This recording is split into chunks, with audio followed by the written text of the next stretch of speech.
How Apuleius fell in love with Fotis. When I was within the house I found my dear and sweet love Fotis mincing of meat and making pottage for her master in distress. The cupboard was all set with wines, and I thought I smelled the savour of some dainty meats. She had about her middle a white and clean apron, and she was girded about her body under the paps with a swaddle of red silka, and she stirred the pot and turned the meat with her fair and white hands, in such sort that with stirring and turning the same, her loins and hips did likewise move and shake, which was in my mind a comely sight to see. These things when I saw I was half amazed, and stood musing with myself, and my courage came then upon me, which before was scant. And I spake unto Fotis merrily and said, O Fotis, how trimmily you can stir the pot, and how finely, with shaking your buttocks, you can make pottage. O happy and twice happy is he to whom you give leave and license but to touch you there. Then she being likewise merrily disposed, made answer, Depart I say, miser from me, depart from my fire, for if the flame thereof do never so little blaze forth, it will burn thee extremely and none can extinguish the heat thereof but I alone, who in stirring the pot and making the bed can so finely shake myself. When she had said these words she cast her eyes upon me and laughed, but I did not depart from thence until such time as I had viewed her in every point. But what should I speak of others, when as I do accustom abroad to mark the face and hair of every dame, and afterwards delight myself therewith privately at home, and thereby judge the residue of their shape, because the face is the principal part of all the body, and is first open to our eyes.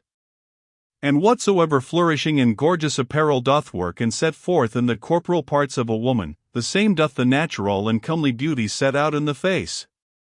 Moreover there be divers, that to the intent to shew their grace and feature, will cast off their partlets, collars, habiliments, fronts, cornets and crippins, and do more delight to shew the fairness of their skin, than to deck themselves up in gold and precious stones.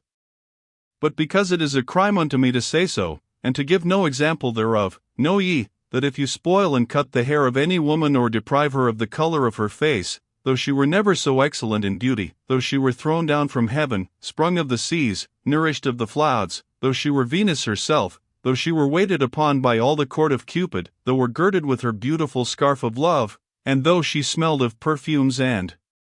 musks, yet if she appeared bald, she could in no wise please, no not her own Vulcanus.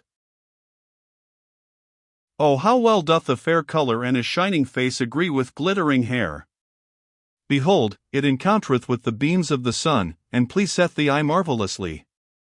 Sometimes the beauty of the hair resembleth the colour of gold and honey, sometimes the blue plumes and azured feathers about the necks of doves, especially when it is either anointed with the gum of Arabia, or trimmily tufted out with the teeth of a fine coon, which if it be tied up in the pole of the neck, it seemeth to the lover that beholdeth the same, as a glass that yieldeth forth a more pleasant and gracious comeliness than if it should be sparsed abroad on the shoulders of the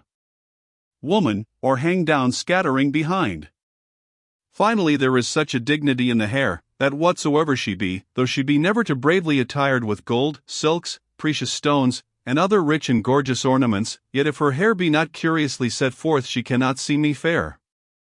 But in my Fotis, her garments unbrassed and unlaced increased her beauty, her hair hanged about her shoulders, and was dispersed abroad upon her partlet, and in every part of her neck, howbeit the greater part was trussed upon her poll with a lace. Then I, unable to sustain the broiling heat that I was in, ran upon her and kissed the place where she had thus laid her hair.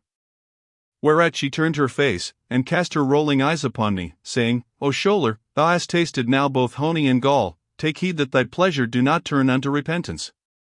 Tush, quoth I, my sweetheart, I am contented for such another kiss to be broiled here upon this fire, wherewithal I embraced and kissed her more often, and she embraced and kissed me likewise, and moreover her breath smelled like cinnamon, and the liquor of her tongue was like unto sweet nectar, wherewith when my mind was greatly delighted I said, Behold Fotis, I am yours, and shall presently die unless you take pity upon me.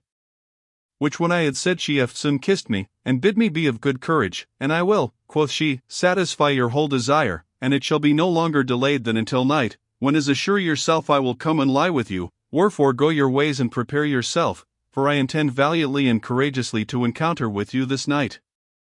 Thus when we had lovingly talked and reasoned together, we departed for that time.